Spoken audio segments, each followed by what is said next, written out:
নামাজ বা অনেক মানে পাপিষ্ঠ ব্যক্তি, অন্যায়কারী, তারা হজে গেছে, তাদের হজের ব্যাপারে কি বলবেন? আসলে হজ তো গুনাহ মাফের জন্য। এখন হজ কবুলের জন্য যে শর্তগুলো রয়েছে, অবশ্যই নিয়তকে পরিশুদ্ধ থাকতে হবে, হালাল টাকা হতে হবে, নাহলে তার হজ কিন্তু কবুল হবে না। আর যদি তার টাকা হালাল হয়ে থাকে আর সে যদি দুনিয়াতে পাপ করে থাকে, তার যদি এই অনুভূতি সত্যি মানে চেতনা জাগে, ইমানি চেতনা, যে এই যে একটা সুবর্ণ সুযোগ এসেছে, আল্লাহ তাআলা আমাকে সম্পদ দিয়েছে, আমি এখন ভালো হয়ে যাব, তাহলে তার জন্য তো একটা গোল্ডেন চান্স। এটা তো বলবো আলহামদুলিল্লাহ, আমাদের যে সমাজের জন্য সুসংবাদ, আলহামদুলিল্লাহ সে ভালো হয়ে যাবে। এমনও হতে পারে অনেক সেখানকার আদর্শ দেখার পরে সে চেঞ্জ হয়ে গেছে। এই জন্য এমন বলবো না যে দুনিয়াতে যারা পাপ করছে তাদের জন্য হজ করা যাবে না, বরং যারা পাপ করছে তারা উৎসাহ দিব।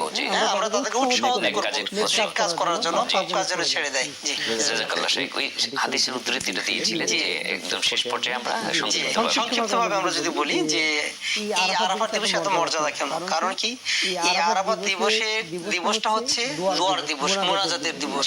আল্লাহ রাসূল সাল্লাল্লাহু আলাইহি ওয়াসাল্লাম বলেছেন, খায়রুদ দুআই দুআ ইয়াউমুল আরাফা, পৃথিবীর সর্বশ্রেষ্ঠ দোয়া হচ্ছে ইয়াউমুল আরাফাতের দোয়া। আমি যেটা বলেছি, আমার পূর্ববর্তী যারা ছিল, সেই দোয়াটা হচ্ছে লা ইলাহা ইল্লাল্লাহ ওয়াহদাহু লা শারীকা লাহু লাহুল মুলকু ওয়া লাহুল হামদু ওয়া লা কুল্লি শাইইন কাদির। এই দোয়াটা সবচেয়ে গুরুত্বপূর্ণ দোয়া, ছোট হলো এর দাম অনেক বেশি।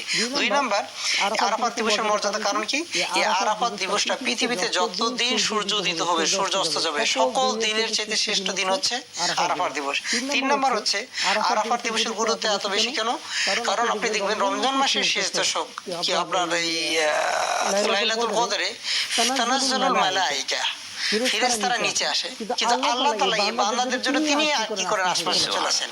সুবহানাল্লাহ। এবং কি ইবাহি বিআহলি আরাফা আহলাস সামা, আসমানে যে সকল ফেরেশতা রয়েছে তাদের কাছে গিয়ে তিনি গর্ব করে বলেন, দেখো তো মাযা আরাদা হাউলা, এই মানুষরা কি চায়?